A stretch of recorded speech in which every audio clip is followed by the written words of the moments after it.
અમદાવાદ શહેરના વટવા વિસ્તારમાં રહેતા બે જોડકા ભાઈ અને તેમનો એક બાળ મિત્ર ઘરેથી ગુમ થયાની જાણ થતા વટવા પોલીસ ધંધે લાગી હતી। 4 દિવસની ભારે જહેમત અને સીસીટીવી ફૂટેજની મદદથી વટવા પોલીસે ત્રણેય બાળકોને વડોદરા રેલવે સ્ટેશન ખાતેથી શોધી કાઢી પરિવારને સોંપ્યા છે। મુંબઈ દર્શન કરવા માટે ત્રણેય બાળકો સાયકલ તેમજ ટ્રેનનો પ્રવાસ ખેડ્યો હતો। 400 રૂપિયા જેવી નજીવી રકમ ઘરેથી લઈને નીકળેલા બાળકોએ મુંબઈમાં મજૂરી કરી 200 રૂપિયા મેળવ્યા હતા। વટવા પોલીસ સ્ટેશનની હદમાં રહેતા બે ટ્વિન્સ બ્રધર એક મિત્રની બર્થડે પાર્ટીમાં મુંબઈ જવાનો પ્લાન ઘડી કાઢે છે અને સાથે એક મિત્રને લઈ ગત રવિવારે સાયકલ પર 3 સવારી નીકળી જાય છે। 3 બાળકો ગુમ થયા હોવાની જાહેરાત થતાની સાથે જ વટવા પોલીસ દોડતી થઈ જાય છે। પોલીસ અનેક સીસીટીવી ફૂટેજ તપાસ હાથ ધરતા ત્રણેય બાળકો સાયકલ લઈને વટવા રેલવે સ્ટેશન પહોંચ્યા હોવાનું અને ત્યાંથી મેમુ ટ્રેનમાં બારેજા પહોંચ્યા હોવાની જાણકારી મળે છે। બારેજા ખાતેથી બાળકો 3 સવારી સાયકલ પર વડોદરા પહોંચે છે અને વડોદરા રેલવે સ્ટેશનથી મુંબઈ જતી ટ્રેનમાં બેસી જાય છે।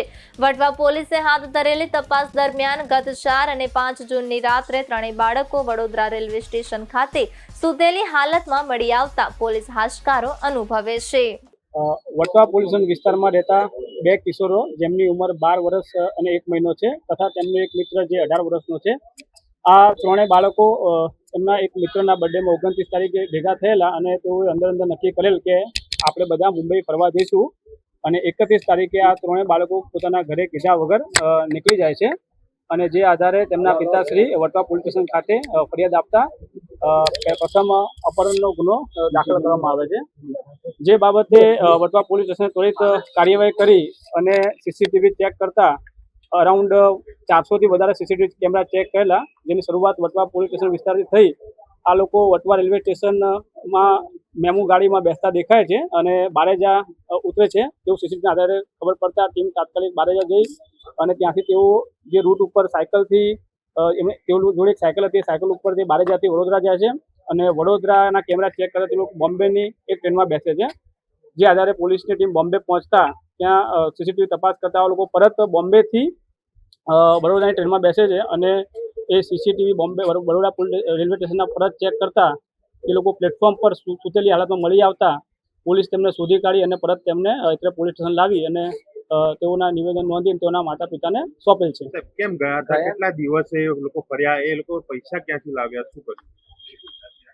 આ 3 બાળકો પૈકી એક બાળક અગાઉ પણ આવી રીતે મુંબઈ ગયેલો છે, જેની અત્યારે વટવા પોલીસ સ્ટેશન ખાતે અગાઉ પણ એની તપાસ થયેલી છે અને એ બાળકની થોડીક માનસિક સ્થિતિ સારી ન હોય અને તેની દવા પણ તેની ચાલતી હોય એટલે આ ત્રણેય સાથે ભેગા મળીને ગયેલ હતા અને આ 3 દિવસ દરમિયાન તેઓ લોકો જોડે 400 રૂપિયા હતા, તેમાંથી તેઓએ પોતાનું ખાવાનું ખર્ચો કરેલો હતો। આ ઉપરાંત તેઓના નિવેદનમાં એ પણ જાણવા મળેલ છે કે તેઓએ મંદિર અને મસ્જિદમાં પણ જઈ અને ત્યાં પણ જમેલ હતા અને ત્યાં પણ રાત્રે રોકાણ કરેલ હતું।